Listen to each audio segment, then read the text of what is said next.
The water moved wrong. I need you to understand what that means. Picture the Likouala River at dawn, black as oil and still as death, water that hasn't been disturbed by wind or current for hours. Then, suddenly, without warning, it begins to churn from below. Not splash, not ripple, churn. Like something enormous is rising from depths that shouldn't exist in waters you thought you knew. The Aka guides went rigid in their dugout canoe. 5 men who'd navigated these waters since childhood, men who could read the jungle like scripture, and they were afraid. Not cautious, afraid. That's when I knew we'd found what we'd come looking for. My name was Captain Freiherr von Stein, zu Lausnitz, German Imperial Explorer Corps. Was, because that man died in the Congo Basin in October of 1903. What came back to Hamburg 3 months later was something else entirely. Something that had seen what shouldn't exist and could never quite forget the sight of it. 13 men went into those waters with me. 9 came out.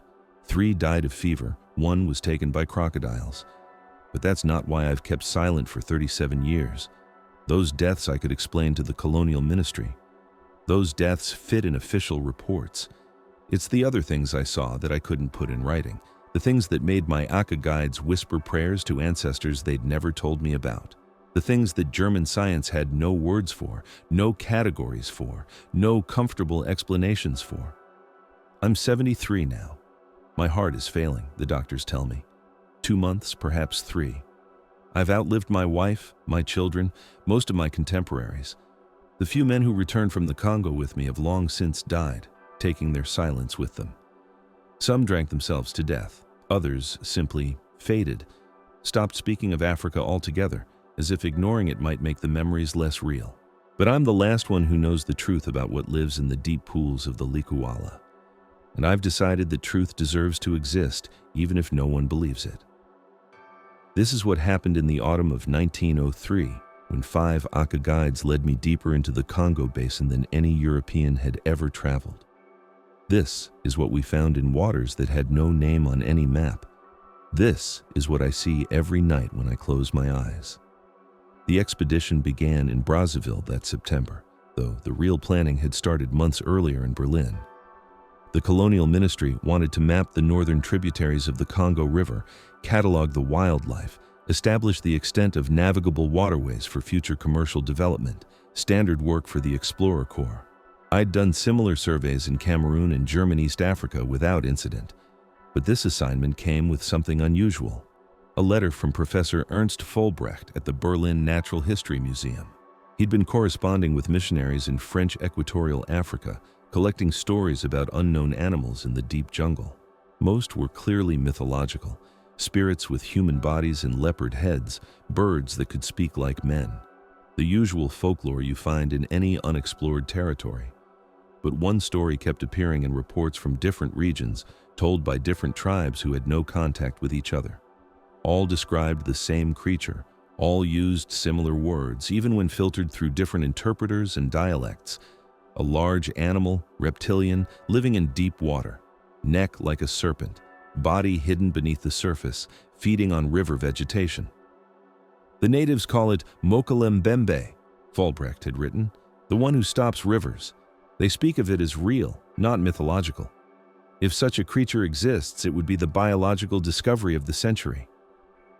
The ministry approved an extended expedition, 6 months in the Congo Basin, unlimited resources within reason. My mission was to map the tributaries, catalog standard wildlife, and investigate these persistent reports. If they proved substantial, I was to document everything possible. Photographs, measurements, physical evidence if obtainable. I selected my team carefully.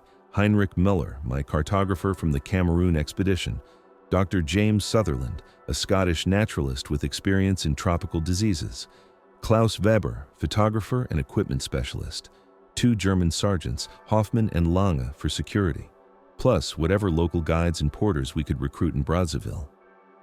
We departed Hamburg on the steamship Kronprinz Wilhelm in late August, 3 weeks to West Africa, then overland to Brazzaville. The real expedition would begin there, at the confluence of the Congo and Ubangi rivers, where civilization ended and the unknown began. The humidity hit us like a wall when we disembarked at Matadi. Even after weeks at sea, nothing quite prepares you for the Congo climate. The air was thick enough to chew, heavy with moisture and the smell of growing things. Everything was green, aggressively, impossibly green. Vines hung from trees like curtains, moss covered every surface. The very air seemed alive with growth and decay happening simultaneously. We spent a week in Brazzaville organizing supplies and recruiting personnel. The French colonial administrators were politely helpful, but I sensed reservation. When I mentioned our planned route up the Likouala tributary, several officials exchanged glances. Difficult country, the deputy governor said, very remote. The natives there are, still quite traditional. They may not welcome European contact. Traditional, I learned later, was diplomatic language for unconquered. The AKA people of the Northern Territories had never fully submitted to colonial authority. They traded with French outposts when it suited them, melted back into the forest when it didn't. They were hunter-gatherers, nomadic, with no permanent settlements for administrators to control or missionaries to convert. They were also the only guides who knew the deep tributaries we needed to explore. Finding willing Aka guides proved nearly impossible. The first 3 groups I approached through French interpreters listened politely to my offer, asked a few questions about our destination, then declined without explanation. Too dangerous, they said. Wrong season, bad water. Their reasons varied, but the refusal was always absolute. It was Dr. Sutherland who finally made contact with a group willing to consider our expedition. He'd been treating fever cases at the French medical station, and word had spread that the white doctor's medicine actually worked. When a young Aka hunter named Ngozi came to him with infected machete wounds, Sutherland cleaned and dressed the cuts with proper antiseptic. The infection cleared completely within days. Ngozi spoke some trade French and had worked with European expeditions before. More importantly, his grandfather, Iba, was a senior hunter who knew the Northern Territories better than any living man. If anyone could guide us to the remote pools where these strange animals supposedly lived, it would be Iba. The negotiation took 3 days. Iba was ancient by any measure, his face carved into deep lines by decades of sun and weather. He spoke no French, but his eyes were sharp with intelligence as he listened to our translated proposal. He asked detailed questions about our route, our equipment, our intentions. Most importantly, he asked why we wanted to find Mokele-Mbembe. Tell him we're scientists, I instructed the interpreter. We study animals. We want to understand what this creature is. The translation took several minutes. Iba listened, then spoke at length in the rapid clicking language of his people. The interpreter looked uncomfortable. What did he say? He says you already know what it is. Your words for it are different, but you know. The question is whether you will respect it or try to capture it like other white men capture everything they don't understand. I thought carefully about my answer. Everything depended on it. Tell him we will observe only. We will not harm it or try to take it from its home. We want to learn, not to capture. Another lengthy exchange. Iba studied me for a long moment, then nodded slowly. He will guide you, the interpreter said. But there are conditions. You go where he says, when he says. You do what he tells you. If he says leave, you leave immediately. No argument, no delay. And if we see this creature, then you will understand why his people have always known to leave it alone. We departed Brazzaville on October 3rd, 1903. Our expedition party now numbered 13. The 6 Germans, 5 AKA guides led by old Iba and his grandson Ngozi, plus 2 French colonial porters I'd hired against Iba's advice. He didn't trust them, said they talked too much and listened too little. But we needed the extra hands for supplies and equipment. Our route took us north up the Ubangi River, then northeast into increasingly remote tributaries. For the first week, we encountered occasional fishing villages and trading posts.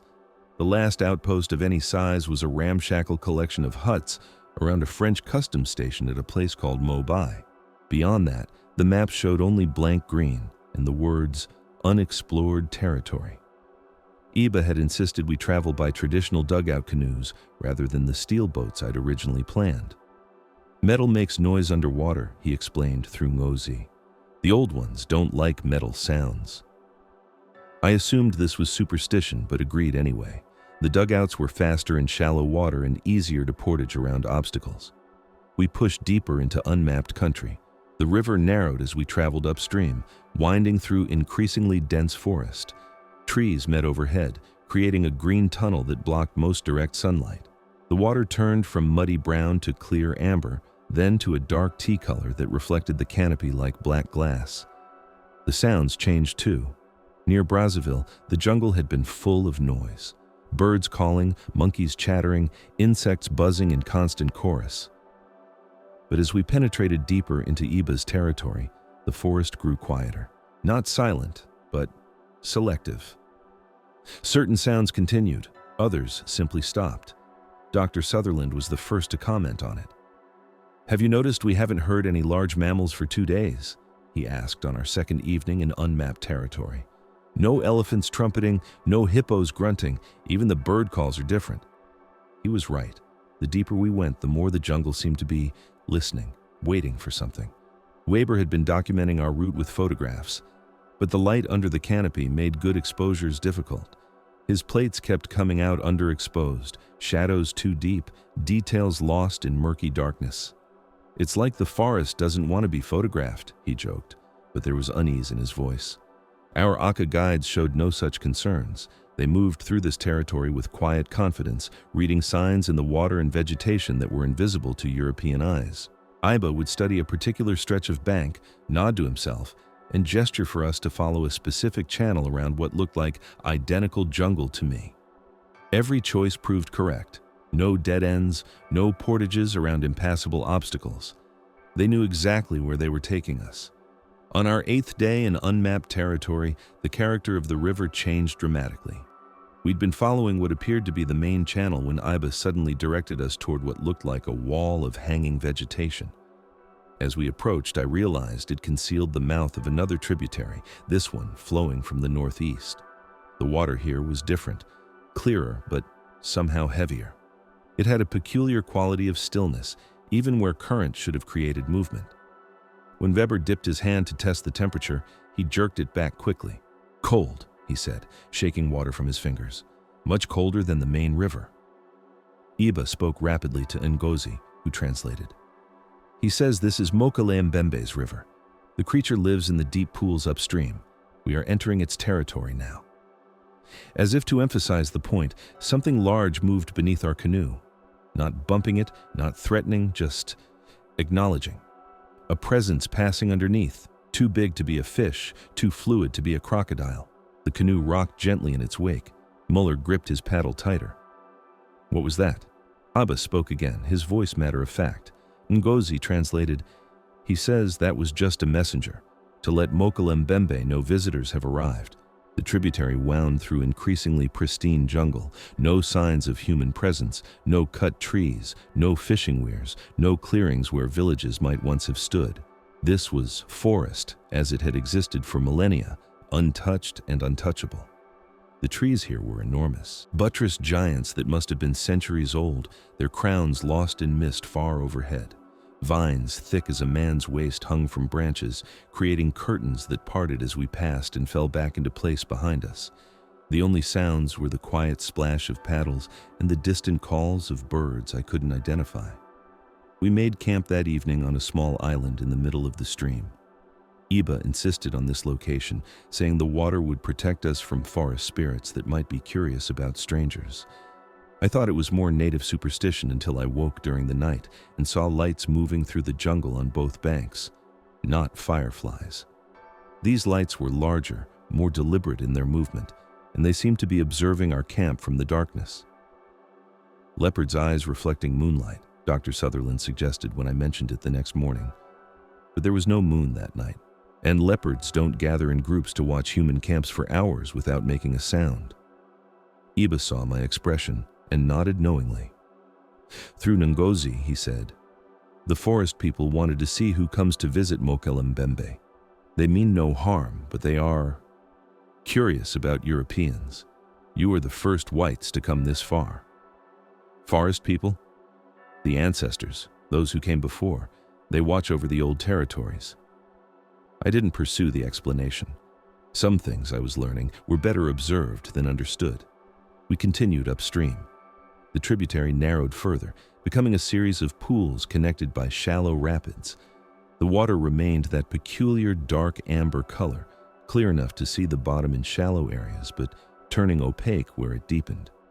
Fish swam in the shallows, but they were species I didn't recognize, scaled like carp, but elongated like eels, with fins that seemed more primitive than anything in European waters. Weber tried to photograph them, but the underwater refraction ruined his exposures. "It's like the water won't hold still," he complained, but the water was perfectly calm. The problem seemed to be with light itself in this place, bending and shifting in ways that defeated photographic chemistry. On our third day in Mokele-Mbembe territory, we reached the pool. It appeared without warning around a bend in the river. The narrow channel we'd been following suddenly opened into a circular expanse of water, perhaps 200 meters across. The surface was absolutely still, black as ink, reflecting the overhanging trees so perfectly it was difficult to tell where reality ended and reflection began. The silence was profound. No insects buzzing, no birds calling. Even the sound of our paddles seemed muffled, absorbed by the water before it could echo from the surrounding trees. Iba gestured for us to stop paddling and let the canoes drift. When he spoke, his voice was barely above a whisper. Ngozi translated in equally hushed tones. "He says this is the place, Mokele-Mbembe's home pool. We must be very quiet and very respectful. We are guests here." The old guide directed us to a sheltered cove on the eastern shore where overhanging branches provided concealment. We pulled the canoes up on a narrow strip of muddy bank and set up a basic observation post. Weber positioned his camera equipment, Muller prepared his surveying instruments, Dr. Sutherland readied his specimen collection gear. But Iba shook his head at all our preparations. "Through Ngozi," he explained, "we do not take anything from this place, we only watch. And we only watch when Mokele-Mbembe chooses to be seen." "When will that be?" "Tomorrow morning, just after dawn. But we must be here before the sun rises. We must wait in silence. If we are patient and respectful, perhaps we will be granted a sighting." The rest of that day passed slowly. We maintained our vigil from the concealed position, taking turns at watch while others rested. The pool remained perfectly still. Nothing stirred its surface, nothing emerged from its depths. But there was a sense of presence, of being observed in return. I found myself checking the water constantly, certain I'd glimpsed movement in my peripheral vision. But every time I looked directly, there was nothing. Just that mirror-black surface reflecting sky and forest. As evening approached, the quality of light over the pool began to change. The water, which had appeared black during daylight, now seemed to glow with its own faint luminescence. Not bright, just present. Visible even after sunset when the surrounding forest faded into darkness. We made cold camp that night. No fires, no hot food. Iba had been adamant about this. "Light and smoke disturb the water," he explained. "Mokele-Mbembe will not surface if he senses human presence too strongly." I lay awake most of the night, listening. The jungle around the pool was never completely silent, but the sounds were different from anywhere else we'd been. Subtle, ancient, like the forest itself was breathing very slowly, very carefully, trying not to disturb something important sleeping in the depths below. Around 3 in the morning, I heard it for the first time. A sound from the water, not a splash or a ripple, something else, like a very large creature breathing, but underwater. A deep rhythmic pulse that seemed to come from everywhere and nowhere at once. I nudged Dr. Sutherland awake. "Do you hear that?" He listened for a moment, then nodded. "Good Lord, what could make a sound like that?" "Something very large," I whispered, "something breathing." The sound continued for perhaps 10 minutes, then faded away. But I knew with absolute certainty that we were no longer alone at the pool. Something had risen from the depths to investigate our presence. Something that breathed air but lived underwater. Something that was deciding whether we were worth revealing itself to. Dawn was still 2 hours away, but none of us slept after that. We lay in our bedrolls, listening to that deep rhythmic breathing echo across the dark water, and wondered what we would see when the sun rose. We positioned ourselves before dawn, crouched in the muddy shallows behind a screen of hanging vines. Weber had his camera ready, plates prepared, but Iba gestured for him to wait. The old guide's eyes were fixed on the center of the pool, watching for something only he knew how to recognize. The breathing sounds had stopped sometime before sunrise, but the sense of presence remained. The water seemed heavier somehow, pregnant with possibility. Even Muller, normally skeptical of native folklore, was tense with anticipation. First light came slowly, filtered through the forest canopy. As the darkness lifted, the pool's surface began to reflect the sky instead of glowing with that strange internal light, still perfectly calm, still waiting. Then Iba touched my arm and pointed. At first, I saw nothing, just water, dark and still as before. But as I watched, I began to notice subtle differences in the surface tension, areas where the reflection seemed slightly distorted, as if something large was moving very slowly just beneath. The disturbances grew more pronounced, not waves, but gentle swells moving across the pool in patterns too regular to be natural. Something vast was rising from the depths, displacing water as it ascended. Weber raised his camera, but Iba caught his arm and shook his head. Not yet. The water began to part. It started as a tiny dimple in the perfect surface, no larger than a coin. But the dimple grew, water flowing away from some unseen pressure rising from below. The circle expanded until it was the size of a dinner plate, then a wagon wheel, then larger still. And then the head emerged. I need you to understand that nothing in my training had prepared me for what I saw. Not my years of zoological study, not my experience cataloging African wildlife, not my familiarity with reptiles, both extinct and living. This was something that challenged every assumption I held about the natural world. The head was serpentine, but proportioned like no snake I'd ever seen. Perhaps 2 meters long from snout to where the neck disappeared into the water, but massive in girth. The skull alone must have been the size of a wine barrel. Scales covered the entire surface, not small and overlapping like a typical reptile, but large and distinct, each one the size of my palm. They had a peculiar quality, shifting colors subtly as the morning light struck them from different angles. The eyes were what held me transfixed, enormous, intelligent, and utterly alien. They swiveled independently, scanning the shoreline with obvious purpose. When one of them fixed on our hiding spot, I felt a chill that had nothing to do with the morning air. This creature was not only aware of our presence, but was studying us with the same scientific curiosity we felt toward it. The neck continued to rise, 3 meters above the surface, 4, 5. Water cascaded from its sides as more of the creature emerged, revealing the true scope of what we were witnessing. The neck alone was longer than our largest dugout canoe. Weber's camera clicked. The sound seemed impossibly loud in the morning stillness. The creature's head turned toward us immediately, both eyes focused on our position with unmistakable intelligence. For a moment that stretched like hours, human and beast regarded each other across the dark water. Then, with movements surprisingly graceful for something so massive, the creature began to surface fully. The body emerged slowly, deliberately. What I had expected to see was a crocodilian shape, something recognizably reptilian despite its enormous size. What rose from the depths defied such comfortable categorization. The torso was roughly cylindrical, covered in the same large scales as the neck, but the proportions were wrong for any creature I knew. Too long for the body width, too streamlined for a land animal, yet clearly designed for more than purely aquatic existence.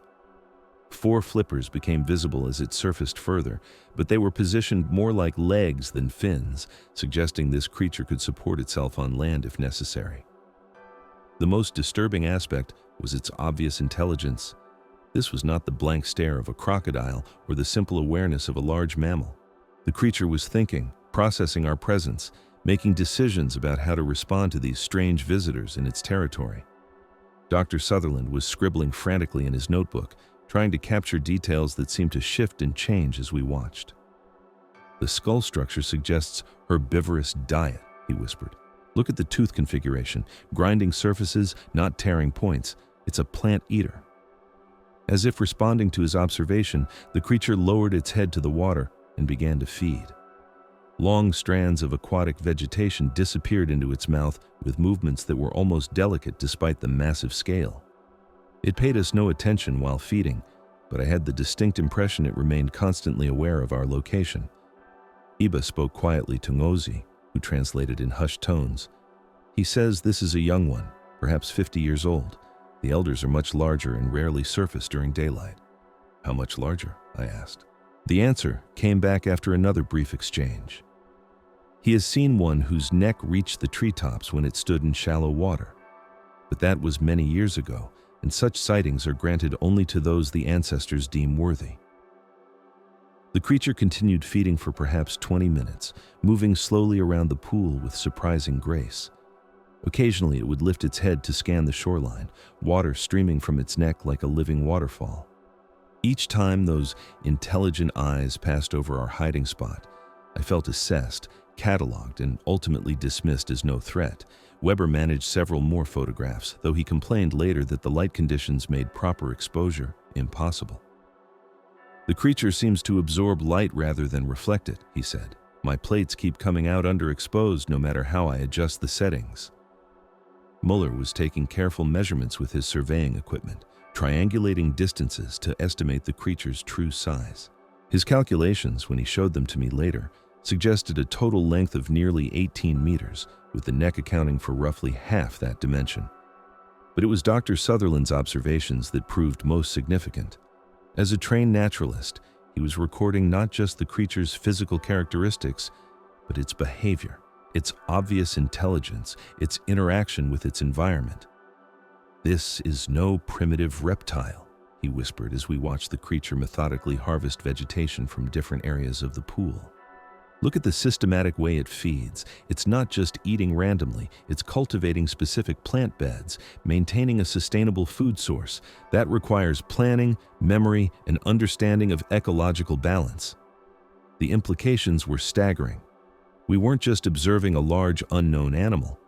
We were witnessing intelligence that rivaled human cognition, applied to environmental management over spans of time our species had never achieved. The creature fed for another hour as the sun climbed higher.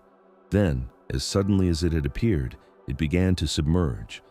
The great head lowered until it was level with the water surface. The neck followed, sinking smoothly beneath the dark mirror of the pool. Within minutes, only gentle ripples remained to mark where it had been. Iba gestured for us to remain still and silent. We waited another hour before he finally indicated it was safe to move and speak normally. Is it gone? Muller asked. Through Ngozi, Iba's response was clear. Mokele-Mbembe never truly leaves its pool. It rests now in the deep caves beneath the water. But it knows we are here. It will watch us until we depart its territory. We spent the rest of that day documenting everything we could from our concealed position. Weber exposed several more photographic plates of the pool itself, hoping to capture evidence of the creature's continued presence below. Muller completed his survey measurements and sketched a detailed map of the area. Dr. Sutherland filled pages of his field notebook with observations and preliminary biological classifications. But our real documentation would come from what we had witnessed that morning. The photographs, if they developed properly, the measurements and sketches, the detailed notes describing behavior that challenged every assumption about reptilian intelligence. Most importantly, we had testimony. 5 European witnesses and 5 AKA guides who had all observed the same impossible thing. Whatever critics might say about native folklore or European hallucinations brought on by tropical fever, 13 men could not share the same delusion simultaneously. As evening approached, Iba made it clear our audience was concluded. Through Ngozi, he explained that we had been granted an extraordinary privilege. Most visitors to Mokele-Mbembe's territory saw nothing but empty water. The creature had chosen to reveal itself because we had shown proper respect and approached its domain with the right intentions. But our presence was no longer welcome. We had seen what we came to see. Now we must leave and never return. We broke camp in the fading light and began our journey downstream. As our dugout canoes slipped away from the pool, I looked back one final time. The water was perfectly still again, giving no hint of the magnificent creature that dwelt in its depths. but I could feel its attention following us, ensuring we departed as promised. The return journey to Brazzaville should have taken 2 weeks. It took us 3. On our second day downstream from the pool, Klaus Weber developed a fever that left him delirious and barely conscious. Dr. Sutherland diagnosed it as a particularly virulent strain of malaria, complicated by what appeared to be severe photophobia. Weber couldn't tolerate any exposure to sunlight without excruciating pain. More troubling, all of his photographic plates from the expedition had somehow been ruined. The images that should have documented our discovery showed nothing but blank darkness, as if the film had never been exposed at all. Weber was inconsolable when he realized his entire record of the expedition was lost. The plates were perfect when I developed the test shots, he kept repeating through his fever. The chemistry was correct, the exposures were accurate. Something happened to them after we left the pool. Dr. Sutherland's condition notes were more complete, but they told an increasingly disturbing story. 3 of our party, including Weber, showed symptoms that didn't match any known tropical disease. High fever, yes, but accompanied by a strange lethargy that seemed to drain all curiosity about our recent experiences. They remembered seeing the creature, could describe its basic appearance, but showed no interest in discussing its significance or implications. It was as if something was actively discouraging them from dwelling on what they had witnessed. Sergeant Hoffman died on our 8th day downstream, not from fever or injury, but from what Dr. Sutherland could only describe as failure to thrive. The man simply lost the will to continue. He ate little, spoke less, and one morning failed to wake up. His final words, spoken the evening before, were, "Some things aren't meant to be seen by men like us." Sergeant Lang followed 3 days later, exhibiting the same inexplicable decline. Both our French colonial porters deserted during the night after Lang's death, taking supplies but leaving a hastily scrawled note, "We will not carry this curse to our families." That left 8 of us for the final week to Brazzaville, the surviving Europeans, plus our 5 AKA guides who showed no ill effects whatsoever from our encounter. If anything, old Iba seemed energized by the experience, as if contact with Mokele-Mbembe had strengthened rather than weakened him. We reached Brazzaville on November 18, 1903. I filed my preliminary report with the French colonial authorities, emphasizing the successful mapping of previously uncharted tributaries and the discovery of several new plant species. I made no mention of Mokele-Mbembe in the official documentation. My private report to the colonial ministry in Berlin was more detailed, but even there I was careful with my language. I described unusual fauna and large unidentified reptilian species without making claims that would challenge accepted scientific understanding. I recommended further expeditions with better photographic equipment and larger scientific teams. The ministry's response came 3 months later. My recommendations were noted, but not approved. The official position was that my descriptions likely represented misidentified known species, distorted by distance and unfamiliar lighting conditions. Further expeditions to that region were deemed unnecessary and potentially expensive for questionable scientific value. My Mokele-Mbembe report was filed and forgotten. Dr. Sutherland returned to Edinburgh, where he spent his final years trying to publish papers about our discoveries. No journal would accept them. His descriptions were too fantastic, his evidence too circumstantial, his claims too extraordinary for serious scientific consideration.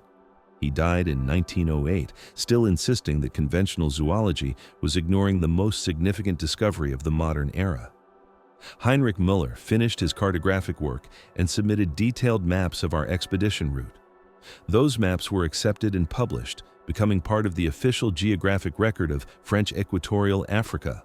But the location of Mokele-Mbembe's pool was deliberately omitted from his charts, marked only as impassable swampland to discourage future exploration. Muller never spoke publicly about what we had seen, but he sent me a letter in 1912. I dream about those eyes sometimes, Freiherr, the intelligence in them. We were the specimens that day, not the other way around. Sometimes I wonder if we ever truly left that pool, or if some part of us is still there, still being studied by something that understood us better than we understood it. Klaus Weber never fully recovered from his fever-induced illness. He returned to Munich but could no longer work as a photographer. Any attempt to develop film caused severe headaches and disorientation. He opened a small shop selling cameras and photographic supplies, but avoided taking pictures himself. When asked about his African expedition, he would only say, "Some images aren't meant to be captured." He was found dead in his shop in 1915, apparently from heart failure. He was 34 years old. The two French porters who had deserted our expedition never returned to Brazzaville. French colonial records show they simply vanished from all official documentation after November 1903. Their families received no word of their fate. Our Aka guides melted back into the forest as completely as they had emerged from it. I never saw old Iba or Ngozi again, though I made several attempts to locate them through French administrative channels. It was as if they had never existed, leaving no trace except in my memories and field notes. I returned to Germany and resumed my duties with the Imperial Explorer Corps. I led expeditions to German Southwest Africa and German East Africa over the following years. I mapped rivers, cataloged wildlife, submitted proper scientific reports that were accepted and published without question. But I never forgot what I had seen in that dark pool in the Congo Basin. And as the years passed, I began to understand why our expedition had ended so disastrously for everyone except myself. We had been granted a privilege beyond measure. We had been permitted to witness something that existed outside the boundaries of human understanding. But such privileges come with costs that aren't immediately apparent. Some knowledge changes those who possess it. Some truths are too large for human minds to contain without consequences. We had looked upon something ancient and intelligent and utterly other, and that encounter had left marks on our souls that would never fully heal. I am the last survivor now. 90 years old, my heart failing, my time measured in days rather than months. I've outlived my wife, my children, and all my contemporaries from that expedition. The official records list our journey as a routine mapping survey with acceptable losses due to tropical disease and hostile conditions. But I know what really happened in those remote waters. I know what we found in the deep pools of the Likouala tributary. I know that intelligence and mystery still exist in places where modern civilization has never penetrated. The creature we called Mokele-Mbembe was real. It was magnificent. It was utterly indifferent to human ambitions and scientific categories. It existed according to rules older than our species, in harmony with forces we barely comprehend. And perhaps that's as it should be. I'm not telling this story as a warning to future explorers. The Congo has changed dramatically since 1903. The territories we explored are no longer unmapped wilderness. Colonial development, mining operations, and commercial logging have transformed the landscape beyond recognition. The deep pools where ancient creatures once dwelt have likely been drained or polluted or simply forgotten. I'm telling this because 13 men went into those waters and only 8 came out, and 4 of those 8 died in the following years from ailments that had no proper names, because Dr. Sutherland and Heinrich Müller and Klaus Weber deserve to be remembered for more than fever statistics in colonial casualty reports, because old Iba and his grandson Ngozi guided us to wonders beyond imagination and asked nothing in return except respect for mysteries we could never fully understand. Because some truths matter even when no one believes them. This is what I saw in the autumn of 1903. This is what lives in the deepest memories of a dying old man who once looked upon something that challenged everything he thought he knew about the world.